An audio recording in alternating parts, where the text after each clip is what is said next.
what is a better reason to talk to your partner about money than the fact that you're going to have some rockin' sex? Credit score is my safe word. And so kind of shifting from that a little bit, what are some... Sorry, I couldn't think of a good transition. No, there it is funny going from kinky sex to... Sorry. Okay. Well, I mean, maybe it could be tied in here. I don't know. Maybe there's some safe words hidden in this.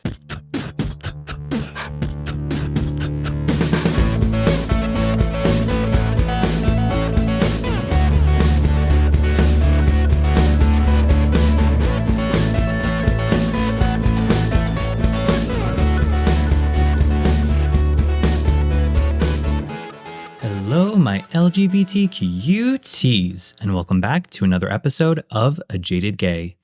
I'm Rob Lovelace, and today I'm a non-jaded gay because me and some friends got together today. We had a little brunch, went shopping, and bought a ton of plants. And I love plant shopping because it's relatively inexpensive. It's just nice to have some, happy, thriving greenery around the house. Makes me feel like I'm nurturing something. And I don't know, it's just a hobby that doesn't cost a lot of money that makes me happy. So there we go. But moving on to another type of green. Guess who got the money, honey? Today we are talking about money, specifically personally finances as an LGBTQ plus person. We've touched upon finances and economic disparities in a number of episodes, and most heavily covered it in our episode about the LGBTQ plus wage gap. And there are a number of factors that impact us as gay men economically. But going way back to the first episode where we talked about the Velvet Rage, Dr. Lansdowne talked about how the rejection we faced from growing up gay may result in us creating a facade of a beautiful life, whether we try to be perfectionists or have the most successful career. But another lens of that is some of us may spend money we don't have to create the appearance of living a fabulous life and keeping up with the Joneses. So I am super excited to have some very special guests on today to talk through this and provide some personal finance tips for LGBTQ plus people. But first, let's pull our tarot card.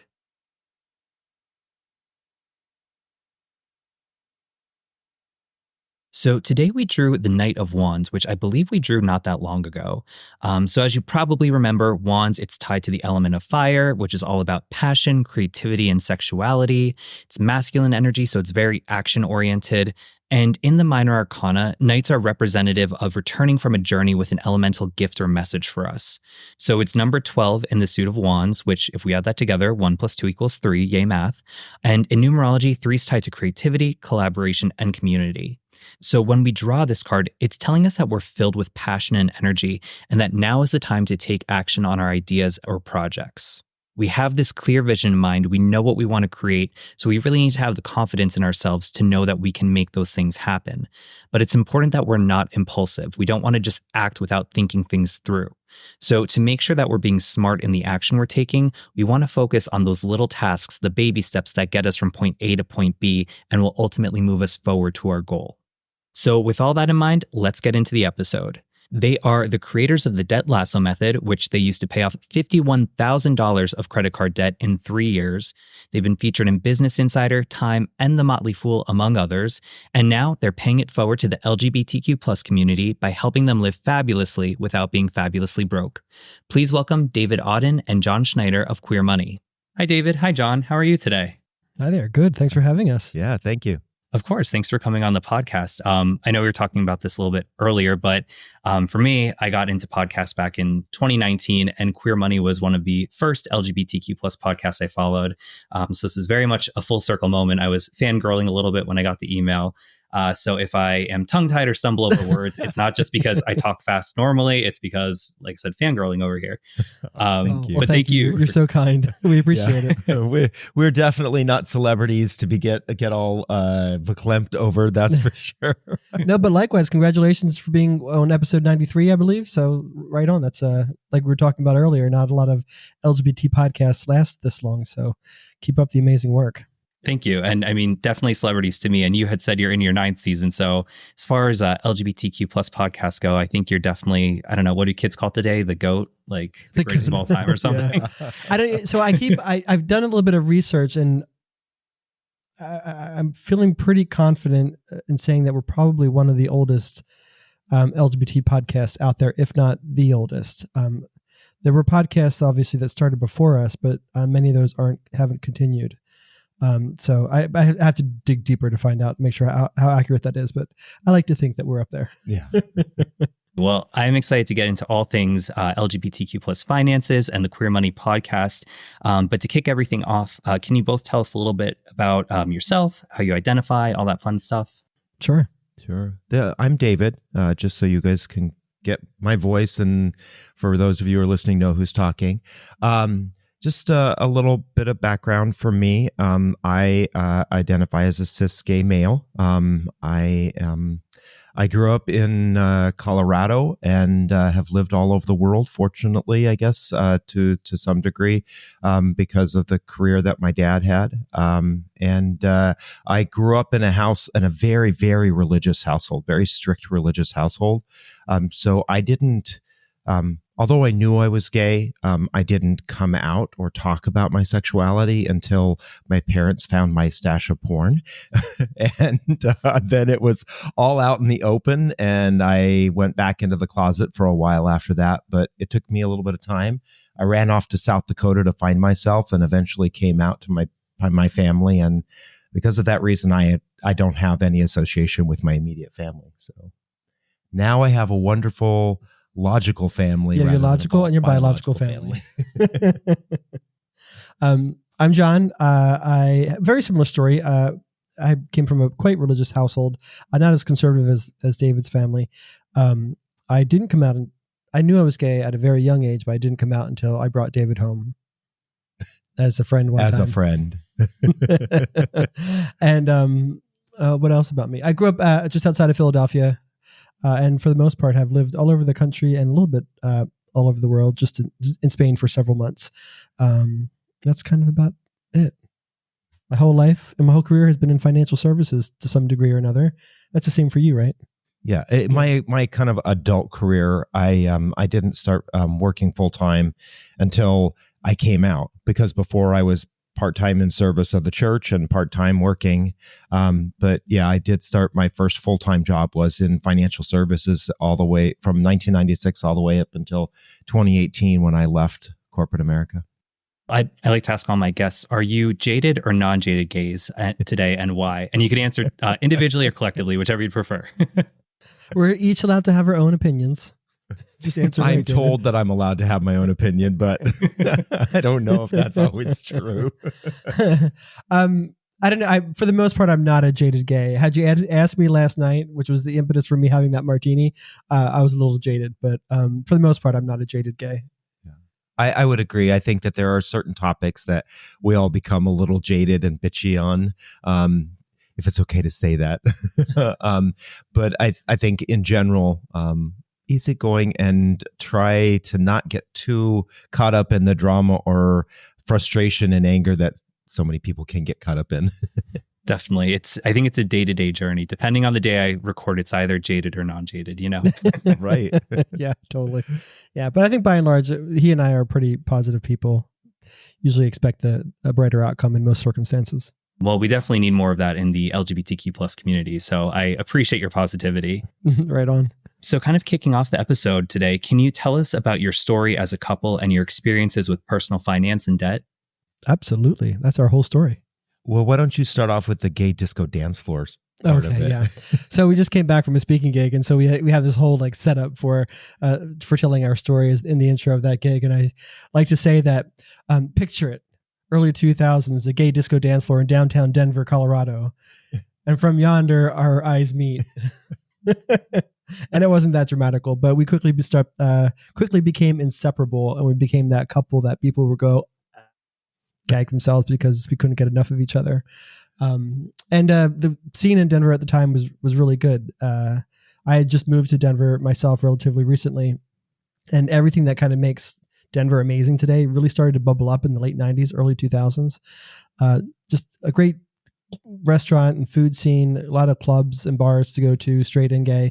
But there was a pretty big gay scene at the time. I think at one point there were 12 different gay bars and clubs. Maybe something from like piano that. lounges to discos, techs and whatnot. It was just a really cool scene to be in. And David and I kind of rode that high and just ate up the good life. We were going dancing every weekend, sometimes Friday night, Saturday night, and returning again for Sunday tea dances. We were going out for dinner regularly and buying high-end bottles of wine because we thought we were fancy wine drinkers. And there was at one point we were spending $400 a week dining out and $400 a week on groceries for two people. We don't spend near that much money now, but for whatever reason, we weigh a lot more than we did then. And we were going to like happy hour all the time, which always went from like 5 to 10 because they're never like an hour. And we were, of course, all that stuff, we needed like fancy clothing, right? So we had to have $300 diesel jeans and the $500 shoes and the $200 Ed Hardy t-shirts and hats, which that'll date us a little bit. And so we just kind of ate all that stuff up, and we're just sort of really living the good life, and what we thought was fabulous until we kind of had our come to Jesus moment. John and I had been together for about a year and a half, and we went up to Winter Park, Colorado, a ski resort in the mountains of Colorado. It's a world-class ski resort, great little town, and when we went up there to visit a friend of John's who lived up there with his girlfriend. And while we were up there, this was our kind of moment of saying, this is a perfect place. We love this place. Although we had been there before, we fell in love with it as a place where we could see ourselves spending more time. And on our way out of town, we decided to stop and look at real estate. And we asked the real estate agent to show us land. Our plan was that we were going to buy some land and build a modern vacation home. And so we hopped back in the car and we're heading down the mountain towards Denver. And for whatever reason, one of us looked to the other and said, what can we afford? And literally, that was the first time in our relationship of being together for a year and a half that either of us actually talked to the other person about where our financial state was. And as we're going down the mountain, it went from buying land and building a vacation home to buying something that was already there to renting long-term to literally pulling up in front of our place, grabbing our bags, opening up the door and walking down a flight of stairs into a basement apartment. And that's when we realized that we were physically and financially living in a hole. And we confessed to each other that between the two of us, we had $51,000 in credit card debt. And we like to say that today that this is our oh shit's creek moment, that we literally, here we were living this lifestyle of fabulousness, but when you actually looked at our finances on paper, we were fabulously broke. And everything that we were doing was going on credit cards. And that was kind of our rock bottom moment of when we said to each other, why the heck is our lives going in this direction? Why are we spending so much money? Why are we doing all of this, but we don't feel like we're happy at all? And that began our journey into understanding and kind of peeling away the layers of why did we live this way and what did we really want our lives to look like?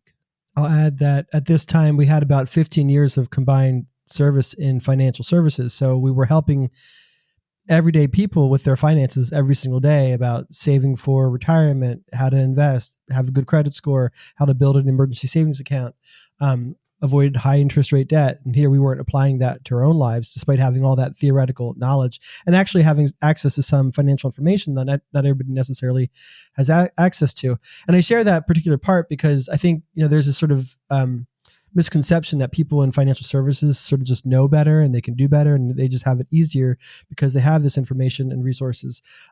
But we were pathetically applying those principles to our own lives. And during a span of my career in financial services, I did compliance for a financial services firm, and I would review advisors we were considering onboarding into the firm and approving them or denying them based on a couple of criteria.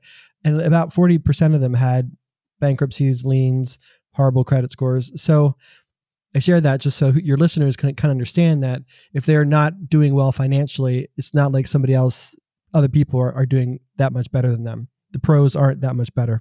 But it still could be, alarming to see those numbers that, oh, I owe this amount or I have this bill coming in. So, with that being said, how did you both manage to pay off that $51,000 in debt and start living fabulously without being fabulously broke?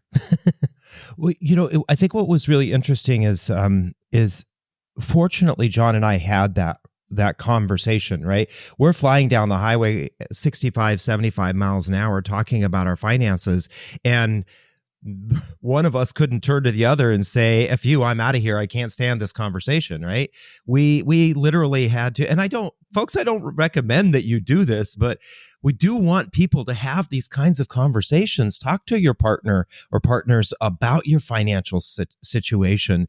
Come clean. We like to say, come out about your money, because so many of us are hiding our true financial state because the world we live in today, we're almost conditioned, especially as gay men, that if you don't have this or look like that or travel to these destinations, you're not a good gay. You're not worthy of being a friend or a partner. And the reality is that there are so many of us that are not that archetype of fabulously wealthy gays. There's so many of us that are not, but we're pretending to be, and it's hurting us financially. So fortunately, one of the big things that John and I did was we actually took the time to have some conversations.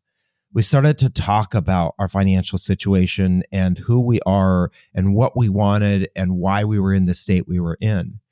And one of the first things I did was I took a look at every single penny that we had spent over the previous year, and it just blew our minds as to where our money was going. And I think that's the case with most people, is we just don't, most of us don't actually know where our money goes. And so when we don't know where our money goes, we oftentimes feel like our lives are less than optimal or great. And when I looked at where our money was being spent, we were like, wow, we are living the high life. We're spending, like John said, $400 a week at whole paycheck and $400 a week dining out. We're living like we are making millions of dollars when we weren't. And so the first step is understanding where our money was going. And then the big question was, well, if we're not happy and we're spending all this money, what should we be spending our money on to make us happy? And that really took us in a different direction of what did we want our lives to look like? For most straight people, there is this kind of set path, right? You get out of high school, you go to college, you meet somebody, you get married, you buy a house, you have kids, you live your life, you plan for your kids' education, you retire, blah, blah. You kind of have this set life.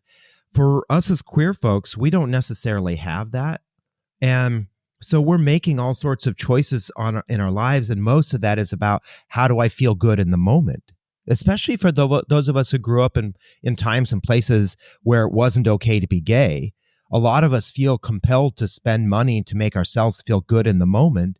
And so we just had to say to ourselves, how do we feel good in the moment and feel good long term with the way we're spending our money?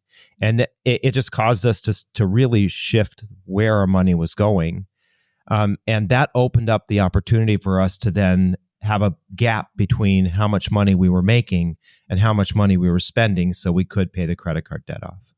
And you mentioned there that there's kind of different trajectories for straight people versus gay people, in terms of straight people have kind of this predefined path of finances, so to speak, where for gay people, we don't really have anything measured out like that. But historically, gay men have also faced financial adversity, whether it be job discrimination or the inordinate healthcare costs during the AIDS pandemic. So how have these struggles impacted generational wealth for gay men? It's had a profound effect for gay men specifically, but I would argue for the LGBTQ plus community as a whole. David and I often say that one of the challenges that gay men specifically have is, in that pursuit of being the best little boy in the world, we've got to have all of those sort of outward displays of one's means of wealth, the cars, the vacations, the designer clothing, and all of that. And that's in part a hangover from the HIV/AIDS crisis, because there was sort of this ethos that was adopted during that time of live for today because tomorrow I will die. And that was a very likely scenario in the 80s and 90s. Well, obviously we've come a long way with the HIV/AIDS crisis, and I don't want to minimize the challenges that we still have today, but it's not necessarily the death sentence that it was at once upon a time. And we're still sort of living that carpe diem philosophy in our lives.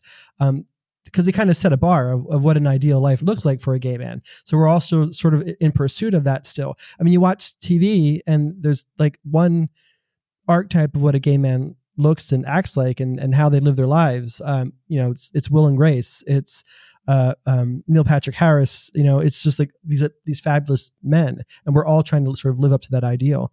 And we clearly don't all have the same kind of income. I mean, a great example is when David and I, during our party days, we're spending this kind of money trying to pursue this life of fabulousness. We were hanging out with doctors and lawyers who had obviously great incomes. And then on the other end of the income spectrum, we were hanging out with retail clerks and baristas and whatnot.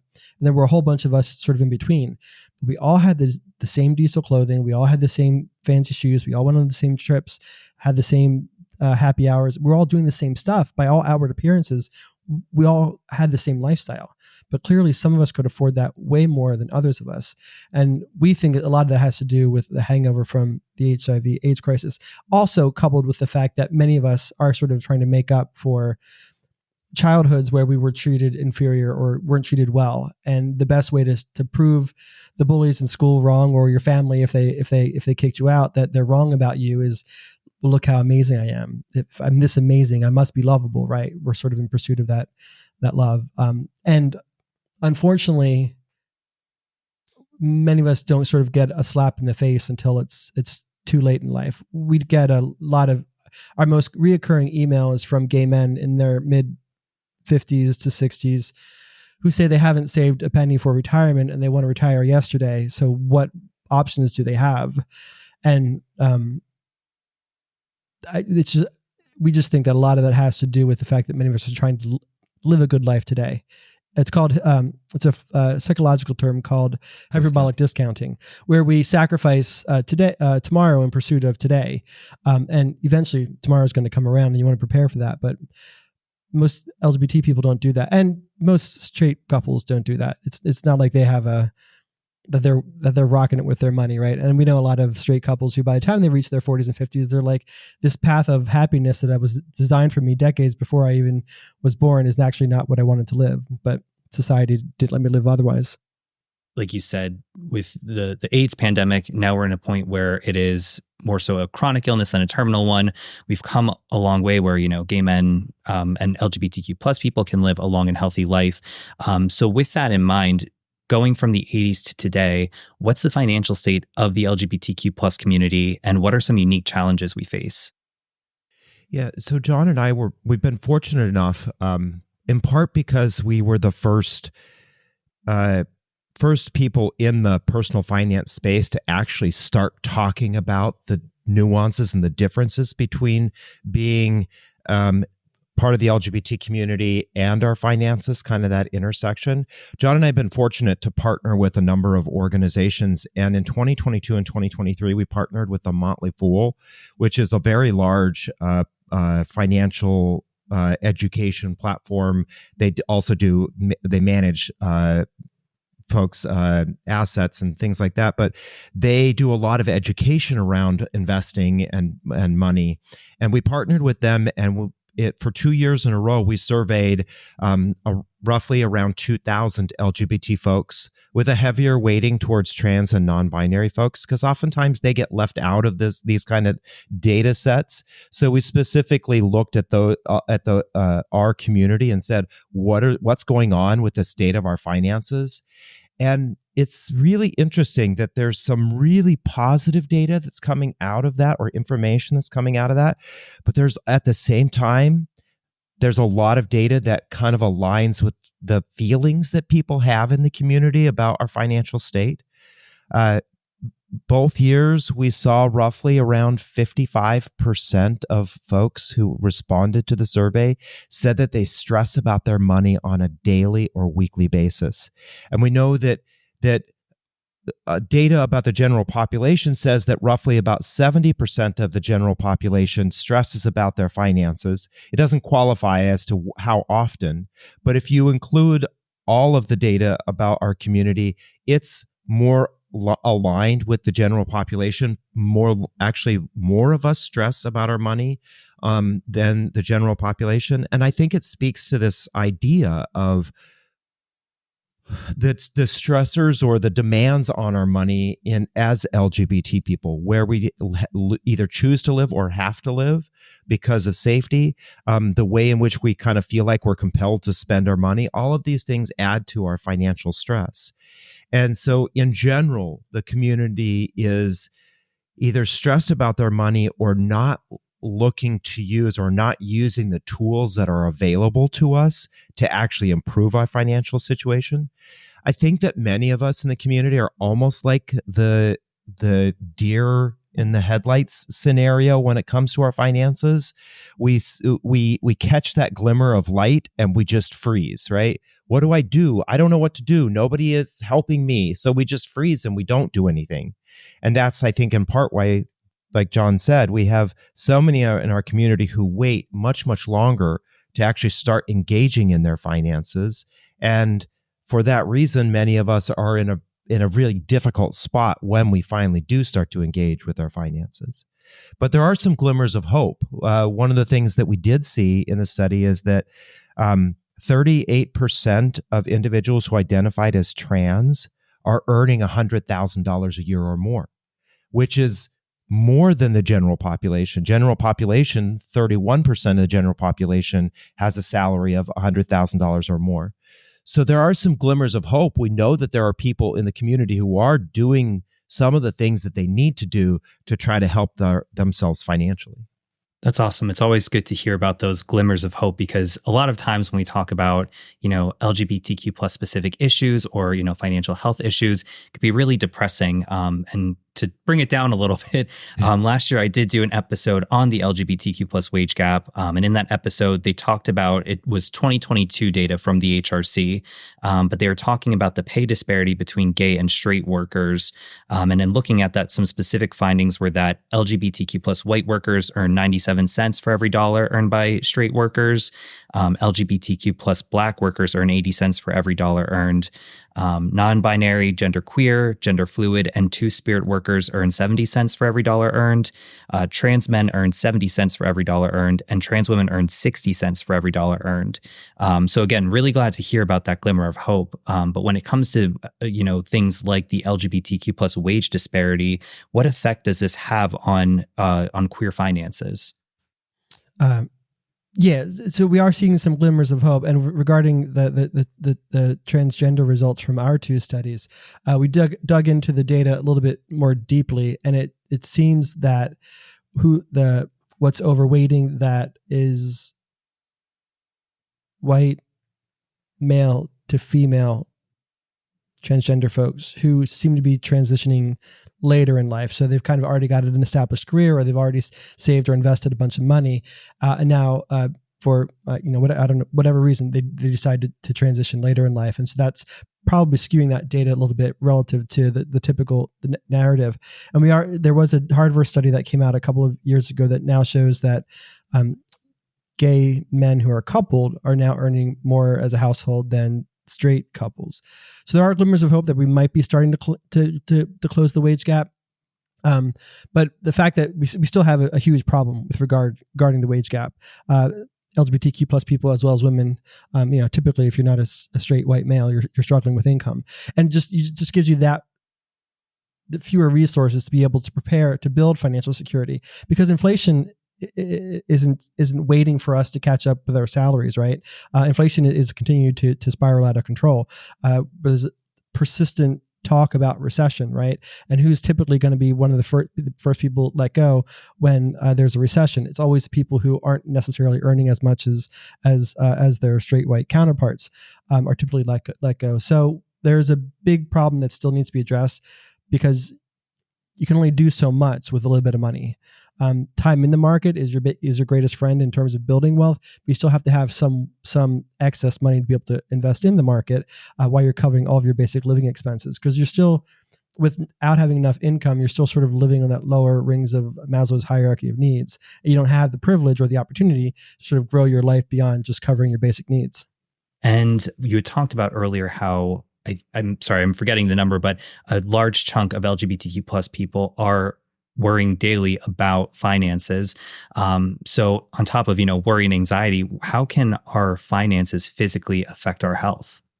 Yeah, it is a good point to ask yourself. John and I like to remind folks that simply sitting down and looking at your finances, taking the time to understand where your money is going or how much money you truly are earning, right? Because a lot of us say, okay, I earn $70,000 a year, but after taxes, after everything is taken out of that, you're actually bringing home, let's just say $40,000. Well, that's a huge difference, right? And many of us spend like we're earning $70,000 when we're actually bringing in 40.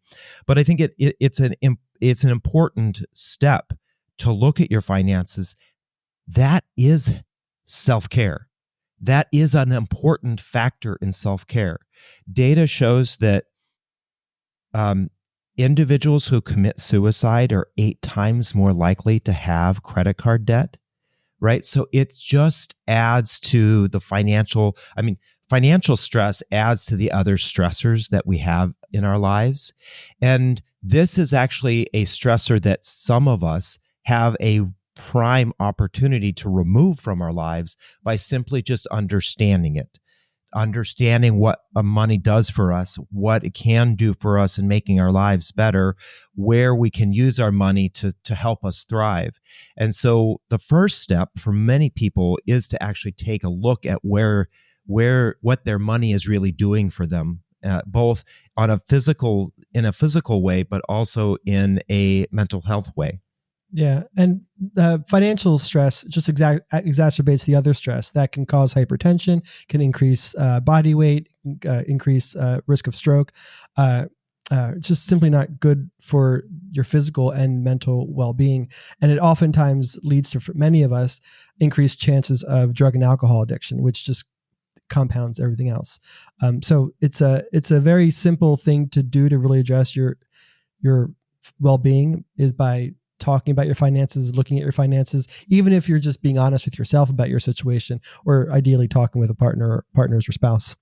Lots of information there, with understanding the unique factors that affect our community. When you both had the conversation about your combined credit card debt and realized that, you need to get back on track there. What was the moment for you both where you realized, hey, let's create this queer money community to help others out there? Yeah, so that's a fun story. So towards the end of paying off our debt, we thought we had a unique perspective compared to other content out there because we were from the financial services industry, but yet we had this struggle that we went through personally. So we thought putting that together into a book would be a great way to help people in a sort of unique way that's not really out there. we were naive enough to think that when you publish a book, Oprah invites you onto TV, and then it's just riches and glory and fame, and you're helping all sorts of people, right, worldwide. And we learned the hard way that that's not what happened. And we dabbled in blogging after that didn't materialize the way we wanted it to. And this is relatively blogging was just kind of taking off. It was just like 2013, 2014 when we started doing that. We went to our first personal finance conference. There's a whole community of money nerds that get together every year. That was in 2015 in Charlotte. And at that time, there were about 900 people that attended. And we realized at that moment that there were all these different personal finance influencers. They didn't call us that at the time. And I hate being called that today, but it's educators. Educators, yeah. There were about 900 or so, and they were all each talking to various demographics, right? There were Christian bloggers and mommy bloggers, military families, you name it. The Black women were just phenomenal. They're a force to be reckoned with in the community. And we were like, oh, wow, this is so cool. Like everybody's speaking to these different demographics. And then as far as we knew at that time, and people had suggested the same to us, was that we were the only out gay couple there. Nobody else was known to be LGBT. And you couldn't help spot us, though. We were walking around the conference, whether it's because of our codependency or not. We walk around the conference holding hands because and people said to us, and our marketing manager had said to us at the time as well, you guys should create content for the LGBT community. So we didn't know exactly what that looked like, but we went home after that conference, and about 6 months or so later, we did our first iteration of Queer Money, which is on a defunct platform called Blab, which no longer exists, and it was kind of a hot mess. And we had thought about just whatever, it didn't pan out the way we thought it would. It was a 13-week series where we're going to talk about different nuances of being LGBT and the intersection with money. And we're about ready to wrap that up, and somebody from HuffPost reached out and said, "Hey, we like what you're doing. We'd like to do a feature of your content on our website every week as you're publishing the content." And we're like, "Well, shit, I guess we got to figure out a way to keep this going." So we did that, and that didn't really produce the results that we had needed to keep it going. And we were about ready to shut it down again. And then a sponsor had reached, or a company had reached out and said, "Hey, we'd like to sponsor your show." And we landed a 13-week contract for that. So we're like, okay, now we got to figure out how to really make this happen. So by our third iteration, we kept it going, and now 9 years later, we're still doing it. Yeah. And I think what was interesting is so much of personal finance content is so transactional related. John and I like to say personal finance, it has an 80-20 split. 80% of what we do with our money is very transactional, right? Swiping a card is the same, whether you're gay or straight. You writing a check, for people who still do that, is, that's the same as if you're gay or straight. Getting a loan is the same transactionally, whether you're gay or straight. But there's the 20% of personal finance that's the personal portion of it, right? Our personal story with money is 100% wrapped up in our gender expression, the color of our skin, the household that we grew up in, our religion, geographically where we live or grew up. All of that informs our money story.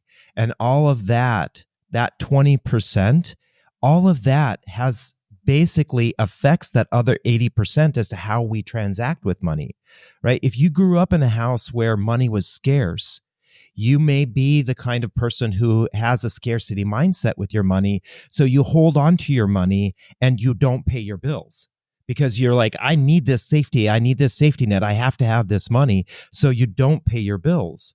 Whereas somebody who grew up in a household where their family transacted with money and talked about money and there was that kind of conversation, or they saw their parents regularly sitting down and paying their bills, then you might be in a household where you understand and don't have a scarcity mindset. And so that intersection of who we are and our money transactions was something that John and I saw missing in the personal finance space.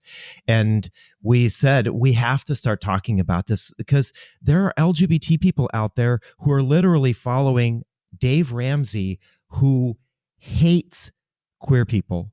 He literally told a gay guest who was on his show that he couldn't talk about being gay because he wanted to do the debt screen because he had followed Dave. So there are people in our community who are out there following these anti-LGBT personal finance people. And John and I said, we got to try to help stop that. We need these people to understand that their money is important, just as important as to who they are, as to how they are, what they do with their money. It's funny you mentioned that because a lot of people know Dave Ramsey is homophobic, but I didn't know just how bad he was until actually I had listened to some of your recent episodes. What was it? The one you're talking about, what's the organization he tells people to donate to? Kingdom Advisors. Yeah, that's it. It's an anti-LGBT financial advisory accreditation that people get. And those advisors, for your listeners, that's episode 386, I think, of our show, of our podcast. Those advisors are encouraging their clients who have been encouraged by Dave Ramsey to join them to put their giving portion of their portfolio into these anti-LGBTQ plus tax advantage donor advised funds that are funneling billions and billions of dollars a year into anti-LGBT causes, funding the anti-LGBT legislation that we're seeing across the country. And that's how all of a sudden we've got all these anti-LGBT laws, and our community is like, where did all this come from? They've been funneling this money, investing this money, and now have the interest being thrown off from these investments to be able to fund this hate against the LGBTQ community. And we don't have anything even close to that. Well, in addition to following Dave Ramsey's advice, what are some common mistakes you see LGBTQ plus people making when it comes to finances? I hate the word mistake because we don't talk about this. We're not taught this in school. Most families don't talk about it. Most of us were raised, it's rude to talk about money. And so we're all getting into adulthood, and we're just supposed to have somehow or another acquired all the information to be able to do our money, manage our money well. And I feel like using the word mistake kind of sort of makes people feel like they're doing something wrong. They just don't. I think just most people don't know better. But if we were to highlight a mistake, I would argue that the biggest thing that our community is not doing is not talking about money. We are much more inclined to talk about sex, any kinds of sex, our fetishes, whatever the thing, way more than we're willing to talk about anything about our financial lives. And that does a huge disservice to the community, because we believe that the first step for anybody to get to pursue financial well-being is to simply start having the conversation around money, whether that's a conversation that you're going to have an openly and honestly conversation with yourself or with the other important people in your life. How are we doing financially? What are our life goals? Where are we headed? What debt do we have? What's our credit score? We need to have those conversations. I think a great resource for the LGBTQ plus community are Black women. They have coalesced and they talk about where to get decent coupons, who can help me with my credit score, where can I get this discount or that discount, who can I invest with that's not going to talk down to me because I'm either Black or because I'm a woman. They had these conversations, and that the personal finance space for Black women is just blowing up. Those women are doing amazing. So we think that all that starts with the conversation, and the talisman for the community should be Black women. I'll add, I think that I'll just use the term. I don't mind. I think one of the mistakes that John and I made was not being honest with ourselves. We as a community, we talk about living authentically, being your true self, and yet we put so many layers over ourselves to hide who we truly are. And more often than not, those layers are funded with the money that we don't have, right? When John and I were in our heyday, we went to all the gala events. We went to HRC dinners. We attended the silent auctions and all this kind of stuff. But we spent way more money and time on the way that we looked than we ever gave to the organization. Why? Because we felt like we needed to impress everybody in the room, right? And so I think that for most of us, the first step is just truly be authentic to who you are, right? Who really are you? Be comfortable with who you are. If you are a social worker that makes $45,000 a year, be authentic to that. You provide a valuable service in the world today. But a social worker who makes $45,000 a year is not the kind of person that's going to be driving around in a $600,000 Bentley, right? We just know that. That's not, so don't even try to get close to that, right? Be authentic to who you are, because then you won't be bringing in that financial stress. And so I would venture, I said it earlier, come out about your money, but come out about who you are and the space that you can live in with your financial situation. And you used the example before of, somebody who is a social worker, wanting to buy a Bentley, which just realistically, that's not going to happen. And to me, the idea of driving a Bentley sounds like something you do when you're quote unquote rich. But I think that there's a difference between being rich and being wealthy. So can you kind of explain the difference between the two? The way I like to look at it is that rich is something that can be faked. You can fake being rich. You cannot fake being wealthy. Rich is oftentimes focused on what someone has and how they show up, right? When we think of somebody who's rich, like you just said, it's somebody who has a Bentley. It's somebody who does a trip to Mykonos. It's the person who's got a home in Palm Springs and a home in the city, right? Or a place in. Oftentimes, it shows up in the way that people see us.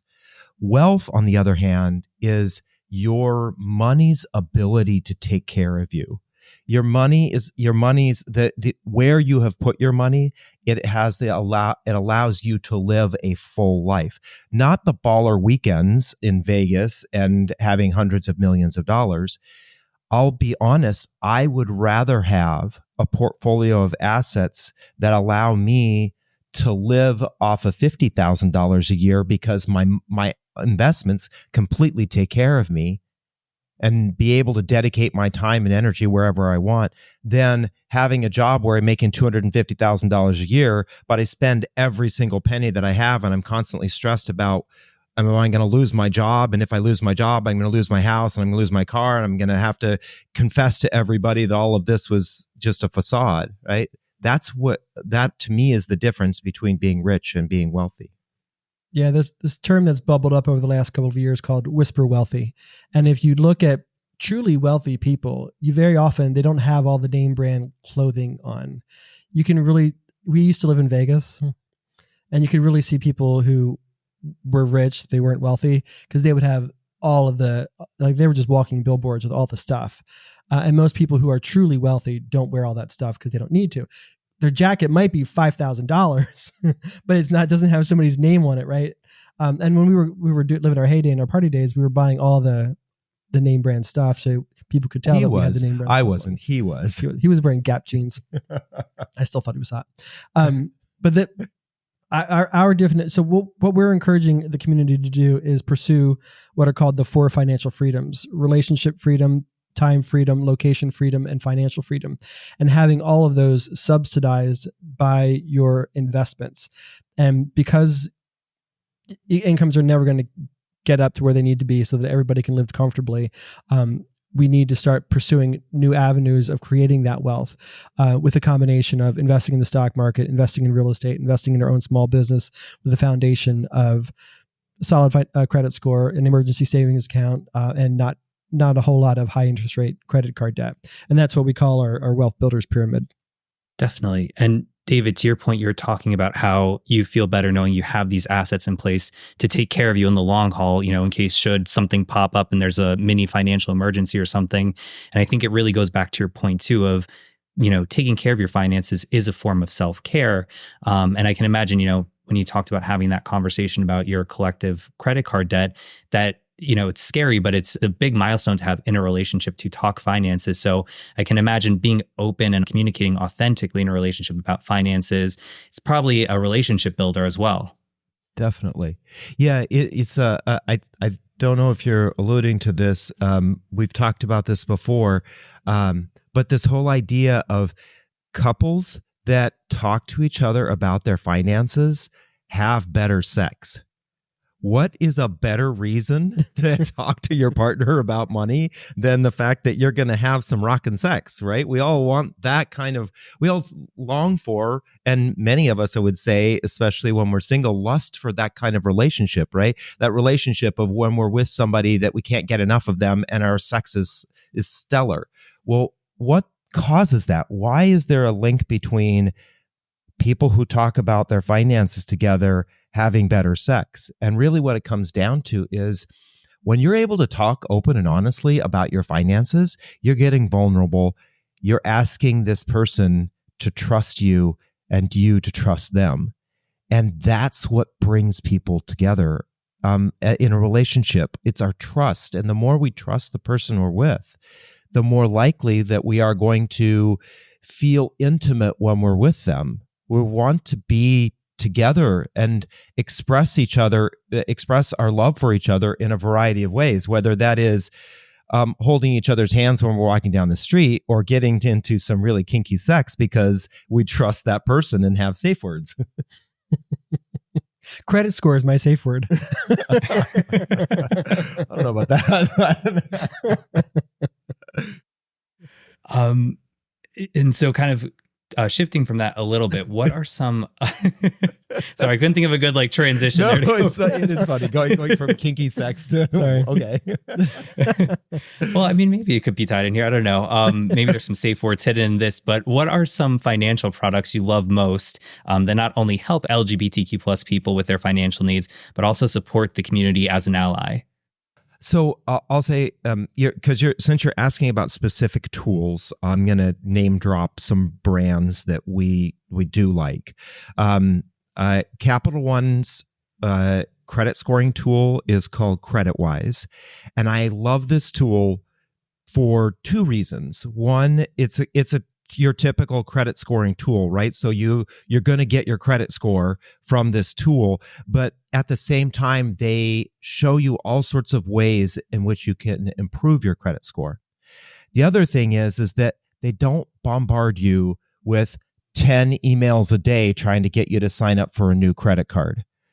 Some other brands, one that has nameless, a K in its name, literally, I would get like 10 to 12 emails a day saying, here, you should get this credit card. Here, you should get that credit card. Well, what does that do? It just tempts me to get a new credit card that I might end up using to rack up a bunch more credit and hurt myself financially. So that's one of the reasons why I love that tool.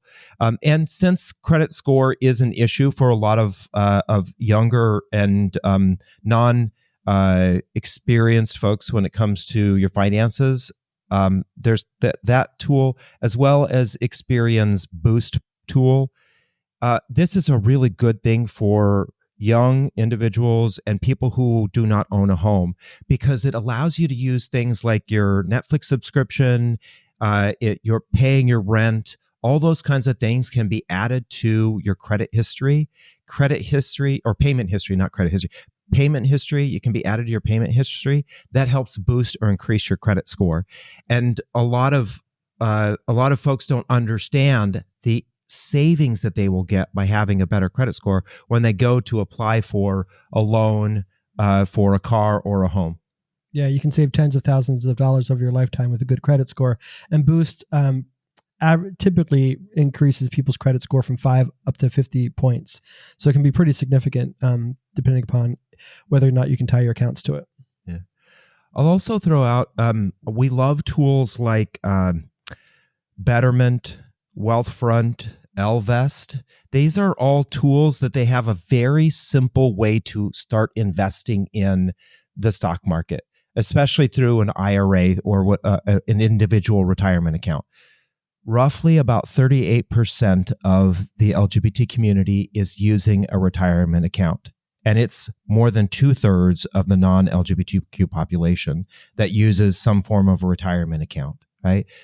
We as a community are not planning and saving for retirement, which means there's going to be a lot of us who are going to be like Rose Nyland on the Golden Girls saying, am I going to end up being a bag lady? And we don't want people in the community to have that kind of fear in their lives. And so these simple investing tools, they allow you to start investing with like $5 a paycheck, right? You can just have start off really slow, really small, watch your money grow, and they do all the investing for you in these portfolios, so you don't have to worry about, am I picking the right investment? Am I making smart investment decisions? They ask you a couple of questions, and then they select a portfolio for you.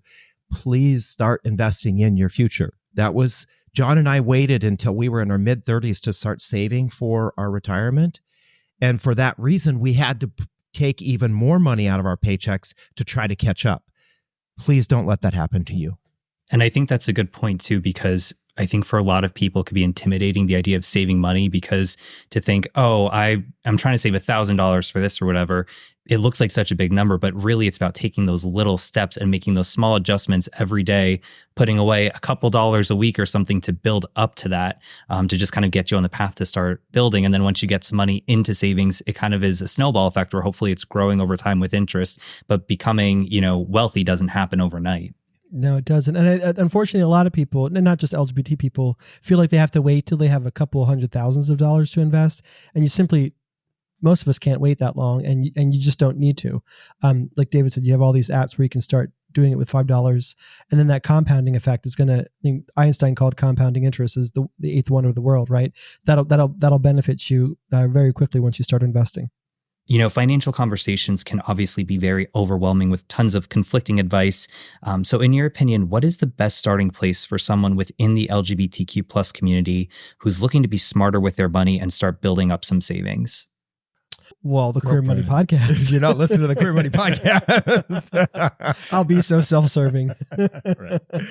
That and to David's point earlier, doing business with Dave Ramsey is hurting the community. So be a little bit more judicious about who you do follow. Unfortunately, since 2015, there has been more and more LGBT people who have joined the personal finance space. All sorts of people. Daniela Flores of I Like to Dabble. V Frugal Fox has a new podcast out called For Fox's sake. For Fox's sake. And there's a whole number of host of people who are coming from a lesbian perspective, non-binary perspective, a transgender perspective. Find those LGBTQ personal finance influencers that you connect with, and start following them. And just even if it's just listening to one episode of their show a week or reading their one blog post a week, so that we can start not only improve ourselves financially as a community, but we can start lifting up personal finance influencers in the community, and so we can stop giving money to Dave Ramsey that's just going to fuel the hate that we talked about earlier. How do you navigate financial discussions and decisions within LGBTQ plus relationships? And how do you keep emotions in check? Because obviously finances can be an extremely emotional and sensitive topic. Yeah, 100%. So because nobody ever wants to talk about it, one of the first things we encourage people to do is to blame us for it. So have dinner with your partner or spouse and be like, hey, these two guys were on the Jaded Gay podcast and they said we need to talk about money.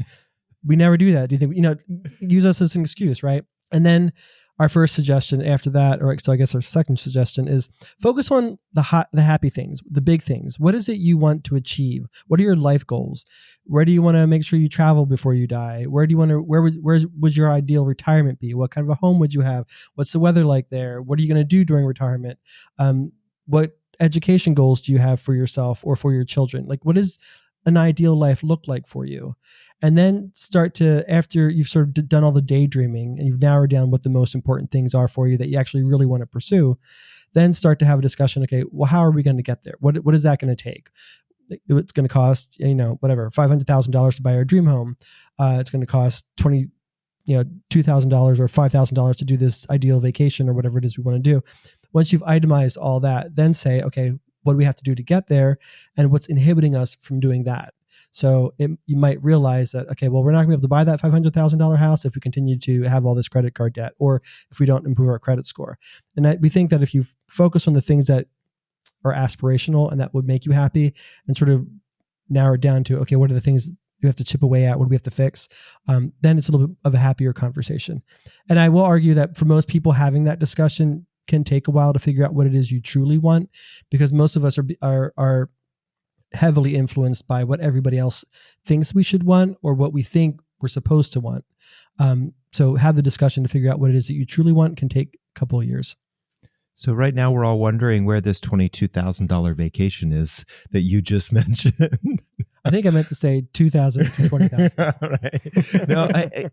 No, when John and I were living what we call our fabulously financially unconscious life, one of the things that we would do is we would put our vacations on our credit card, right? We wanted to get the credit card rewards, right? So we put these vacations on our credit cards, and more often than not, we had the next trip planned, booked, and taken even before we had that first vacation paid off, right? Every time we came back from a vacation, we had this credit card hangover. And so the first or second statement or credit card balance that we looked at after coming back from vacation made us go, fuck, I need another vacation because I'm so stressed about where I am financially. And so I think that's one of the important things is in these conversations is kind of asking yourself, what do I want my life to look like? Why do I want it to look like that? Right? We'll say this, that almost everything that you can spend money on is a good money choice. I'll say almost, but you can decide whatever is good or bad for you. But almost anything you can spend money on can be a good financial choice if doing that allows you to say, I'm having fun now, and that fun will last. I'm not on this dopamine treadmill of buy, feel bad, buy, feel bad, buy, feel bad. We don't use our money and our purchases to mask our feelings. We're actually using our money and our purchases to make ourselves feel like our lives are thriving. getting a pair of red bottom shoes, if that's what you want, because you're going to walk down the catwalk in your red bottom shoes, do that if that's what you want. But please make sure that when you do that, you're actually thinking about your whole financial picture rather than just the red bottom shoes. Definitely. And I think I saw it somewhere online, but I think it's important to make sure that we're putting our money towards things that make us happy at the end of the day and not for anybody else. Because the thing I saw online was something like, we're spending money we don't have to buy things we don't want to impress people we don't like. Yeah. That was us going to all the gala events. Literally, John and I have stopped. We like the people we went with. To all those people who are listening. Yeah. We kind of have stopped doing those kinds of gala events, in part because we now love it when we get to put our money into the organizations at the ground level. Like, when we live here in Toledo, Ohio, we give money to Equality Toledo, and we get to see what that money is doing locally here in the community, rather than it drifting off to some ivory tower in Washington, D.C., where we don't know where that money is really being spent. The fundraising class. So I hate to bring up Dave Ramsey's name again. I think this is like the third time we're talking about it. And You can legend bleep has, it if he out, says his just name, yeah. Well, I was gonna say, legend has, if you say his name 3 times, he shows up like Beetlejuice. So I gotta to make sure he's not here. But in addition to him, obviously there are sometimes anti-LGBTQ plus attitudes behind corporations, including financial institutions, that can definitely serve as a roadblock to LGBTQ plus people. So have you, as a same-sex couple, ever faced any unique financial challenges from such companies? I don't know that I've personally, or that we've personally experienced anything overtly. There were some microaggressions that I experienced in the workplace, and David did as well. But nothing sort of overt, at least not that I'm aware of. Yeah, John and I like to refer, this is specifically for in the workplace, we like to refer to something called cascading homophobia. We have allies in the workplace. They want to help us, right? And so they will go out and be our advocates, but sometimes they bump into somebody who is either at their level or above them, and they need to make a decision as to whether or not they put us on a project, or they give us a promotion, or highlight the work that we're doing, right, that can help us. They bump into somebody who is overtly homophobic. John and I saw this we used to work at Charles Schwab, and this happened to us on a number of occasions. People we had asked to do something, who said they were advocates, would bump into a decision maker who didn't want us to see the LGBT organization at Schwab thrive. What did they do? They, instead of making the decision in our favor, declined to make a decision at all. And so that happens to us. And the thing is, this is one of those, it's kind of almost like a silent killer in the workplace, where it literally kills our opportunity for advancement. And I think that's something that many of us don't really understand, that's really what's happening. We think that there's discrimination in the workplace, but we don't know that it's happening, because more often than not, it's that cascading homophobia. That is one way in which it's happening.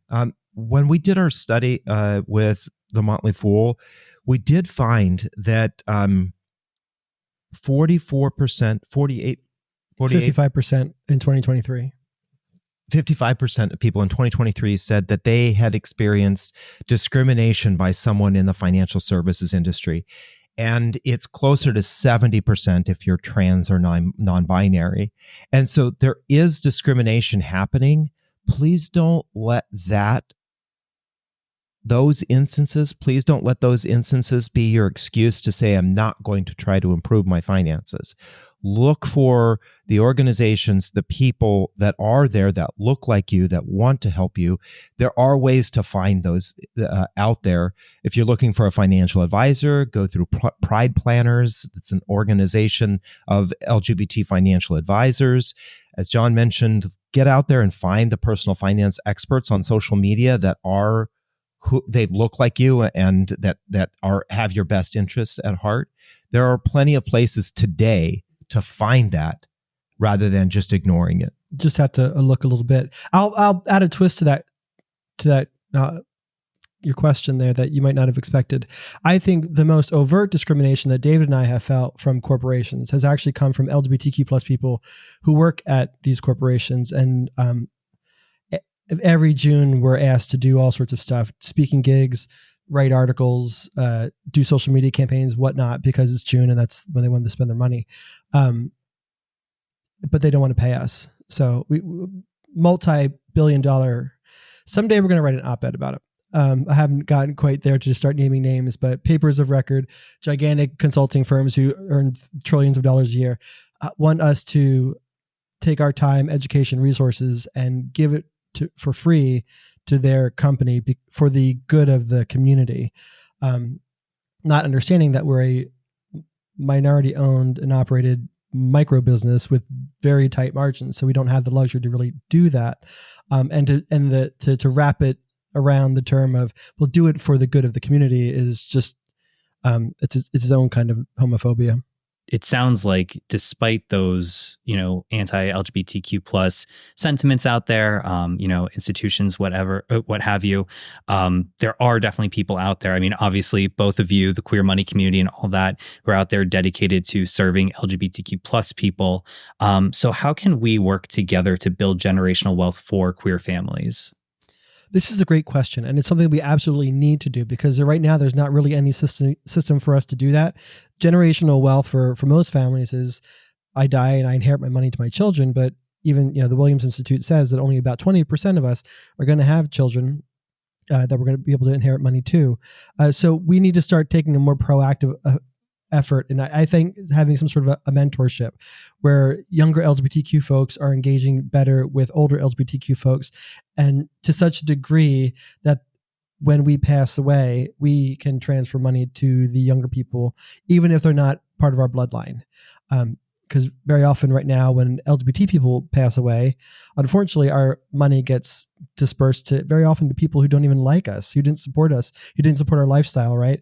And so all we're doing is just funneling more money back to people who are going to use it against our community anyway. So I think we need to have more of a constructive mentorship within the community, knowing that at the end of the day, there's a good chance there is going to be a transfer of wealth, and we can't be ashamed about having that discussion, as slimy as it might feel to some people. It's a way to protect and build the community.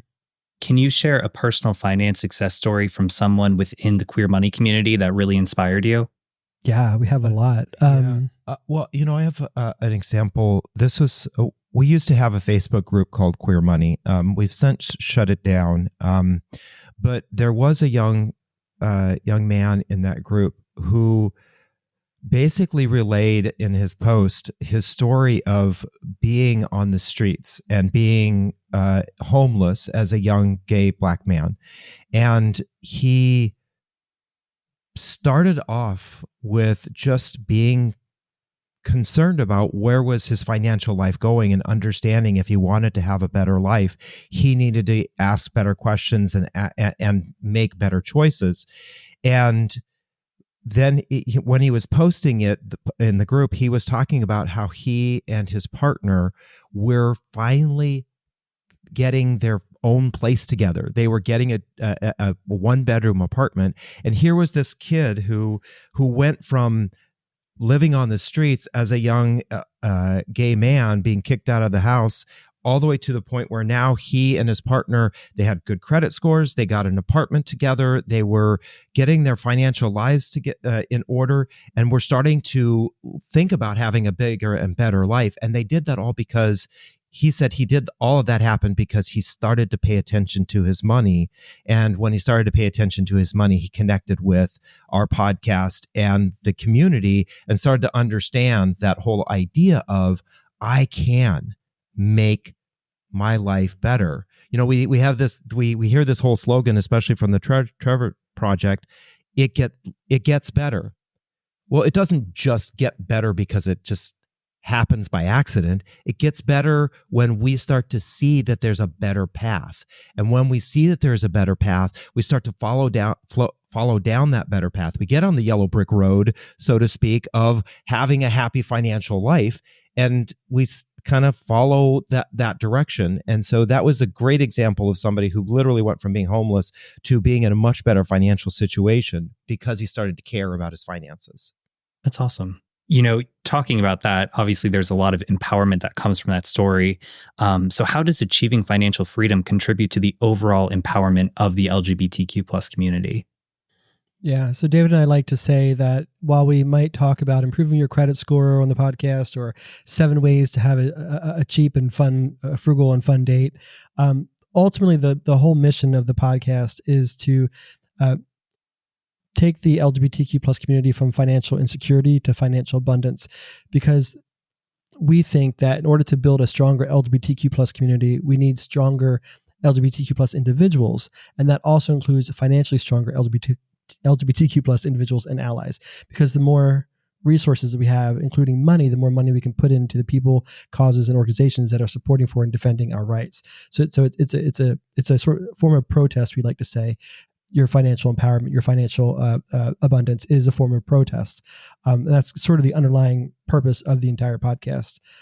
So when we all have that, our cup overflowing, then we can have that much more to give to the community, to protect the community, but we're not also simultaneously stealing from ourselves.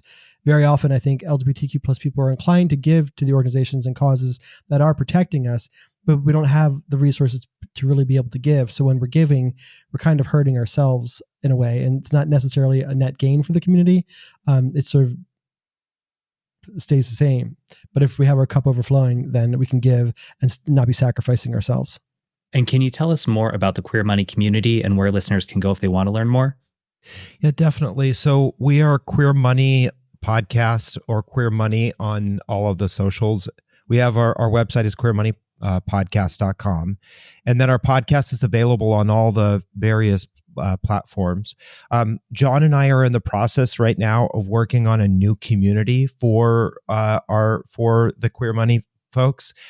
We'll be announcing that later in the year. But the first step, I think, is to, if you want to engage, start by listening to the podcast, and then sign up for our newsletter, because every week we share information about how you can live a better life financially. One of the things we're doing right now on the podcast as well as on YouTube is we're going through every single state and saying what are the most affordable LGBTQ friendly cities in each state. Where we choose to live is one of the biggest factors impacting our financial security, right? A lot of us feel like we must flee and go to places like San Francisco, LA, New York, Miami, Chicago. Well, these are really, really, really expensive cities. And when we choose to move to those cities, if we don't have a lot of income, then a lot of us are going to struggle financially. And then we're going to get involved in that financial stress, which may cause us to spiral further down the financial spectrum. So one of the reasons why we're doing the affordable LGBTQ friendly cities is to highlight that there are a lot of other places in the country that are affordable and LGBTQ friendly. So if you want to engage and want something that's a little bit more entertaining, check out our YouTube channel or that series on the podcast.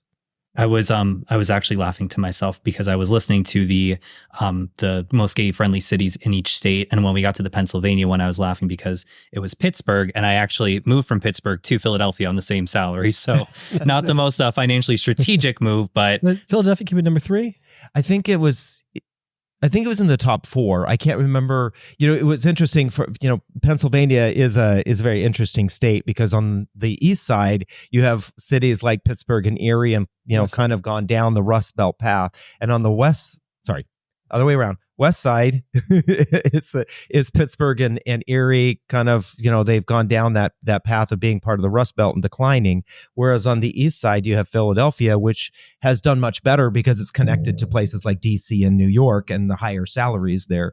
So, but it's still one of the more affordable. I think it ended up in the top 10 of the most affordable places in America that also got a 100 on the HRC's Municipal Equality Index score. And Philly, I mean, it is more expensive than Pittsburgh, but definitely compared to like DC or New York, it's not as terrible. But way better. It is interesting for myself because, with finances staying relatively the same, my mortgage here is like double what I was paying in Pittsburgh, but I'm still able to manage it, which like I'm kind of proud of because I'm like, all right, well, like look at the steps I took this year to cut like costs that I didn't know I could cut because I like in my mind I didn't think I was spending a lot of extra money, but I'm like, all right, I'm paying more, but look at what I was able to do to kind of achieve that. So Yeah, nice. little pat on the back moment for me, but Very still at the end of cool. the day, it would be nice if the mortgage payment went down. That's kind of what personal finance is all about, right? Making the choices on where we use our money to get what we want in life, right? Your choice was I want to live in a city that I enjoy more. What kind of choices do I want to make to be able to do that? And so that may mean, okay, I go to one or two less brunches, or I go out one or two less times, or I spend a little bit less on the clothes budget or whatever, because I want to live in this particular city. It's 100% okay to make those kind of decisions. And that's really that is actually the best way to think about our money is how can I make these decisions to make my life feel more fabulous? That's what it's all about is how do we have fun and enjoy our lives? That's why we're here, is to enjoy life. And we just have to make those kind of choices when it comes to our money as well. Definitely. And not sponsored, but I will say to all the listeners out there, never doubt the power of Aldi. Everyone had told me about it. And I'm like, oh, whatever. I have my grocery store out here. I'm set in my ways. But when I moved to Philly, I'm like, all right, I'll try Aldi. And I mean, like every week cutting down my grocery bill in like half essentially. So that was an easy save area for me. Yeah, definitely. Aldi's is great. We're there every other week ourselves. Yeah. Well, I know, every year I feel people make resolutions of trying to save more money as one of the top ones. And obviously we're a ways into 2024 now. But for anybody who's, wanting to save money, or maybe they had that intention at the start of the year, but they feel that they're not making as much progress, what words of wisdom or encouragement or like action would you tell them to like take right now today, besides following Queer Money after listening to this? What would be the number one action they should do to get going for the year to save money? I think it would be to read the 4 agreements and to figure out what it is you truly want in your life, not what's being projected on you, not what your mom and dad want you to do.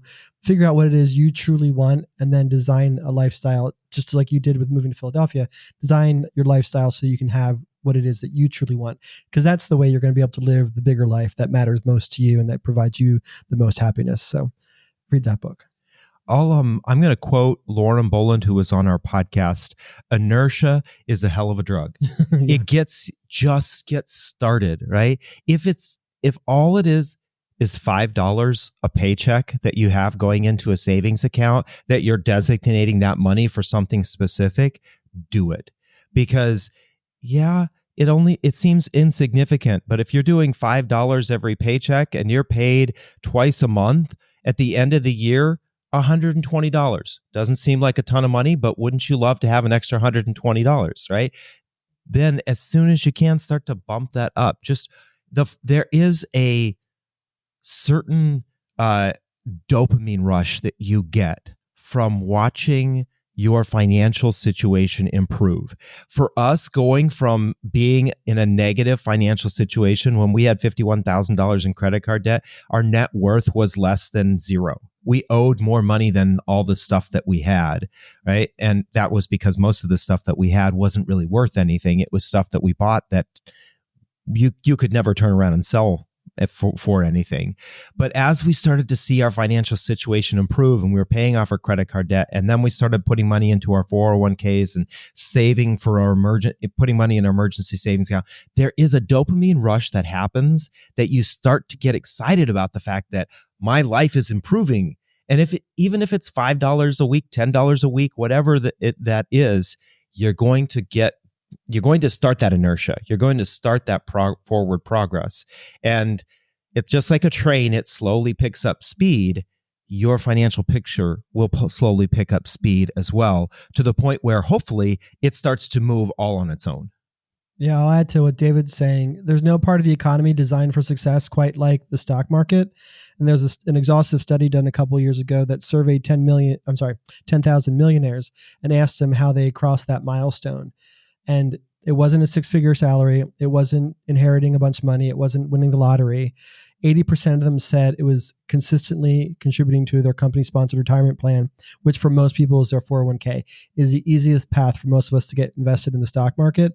And it's the greatest wealth builder in America today. So even if it's just 1% of your income going in there, or that $5 a paycheck, it'll pick up momentum, and consistency will get you there. And tying it back to the tarot, hopefully you're feeling passionate, energized, and charged up, ready to go, taking the first steps to start investing in yourself, and have the confidence to know that you have the skills and resources needed at your fingertips to set yourself up for a more healthy financial future. And again, it can seem overwhelming sometimes, thinking of, oh, I need to save up $1,000, or I need this amount for a house, or savings for retirement. It can seem like a lot, but really we need to focus on those small tasks, the small day-to-day baby steps we can take to start setting up for long-term success.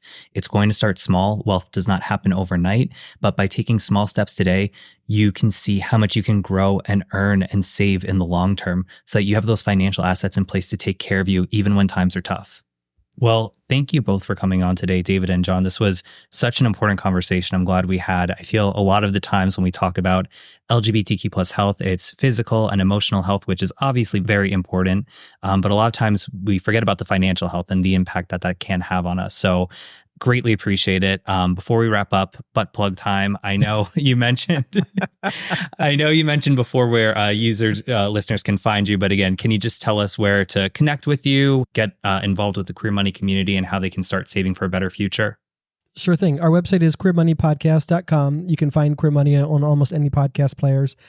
We have a Queer Money on YouTube, and then we're either Queer Money Podcast or Queer Money Pod on depending upon how many letters you're allowed to use on the various socials, on Twitter, TikTok, Instagram, and Facebook. We're not on Twitter anymore. Oh, we're not on Twitter anymore. That's right. We don't like Elon Musk. We switched to Threads. You can look at our old content on there.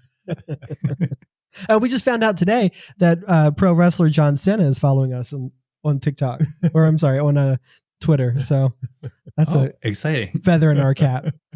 You heard it here first. John Cena endorses the Queer Money podcast. So go follow. But in all seriousness, everyone listening, go follow Queer Money. It is super informative, very entertaining, and very informative at the same time. I always enjoy listening to it. It's how I start my weekday mornings. I put it on when I'm at the gym and just kind of absorb the financial advice. And again, it's like David said, it's really an investment in yourself, a form of self-care. And in a way we could, also give back to the community by building a better community of wealth for everyone out there. 100%. Thank you for having us. Yes, thank you. Of course. Thanks, David and John, so much for coming on today. I greatly appreciate it. And you all know the drill. You can send me any questions or feedback about the episode, rob@ajadagay.com. You can follow the podcast on Instagram, TikTok, SoundCloud, and YouTube @ajadagaypod. You can follow me personally, Rob Loveless, on Instagram @Rob_Loveless. Don't forget to check out the website, ajadagay.com, for more information on episodes, guests, resources, links to our merchandise, all that fun stuff. Also, if you're feeling generous, please consider supporting the podcast on Patreon for as little as $1 a month. Gets you instant access to ad-free episodes a day early and exclusive bonus content. If you join the $3 or $5 tier, you also get a free t-shirt and a personal shout out from yours truly.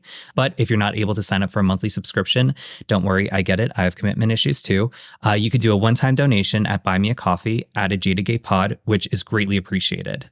And remember, every day is all we have, so you got to make your own happiness. Bye.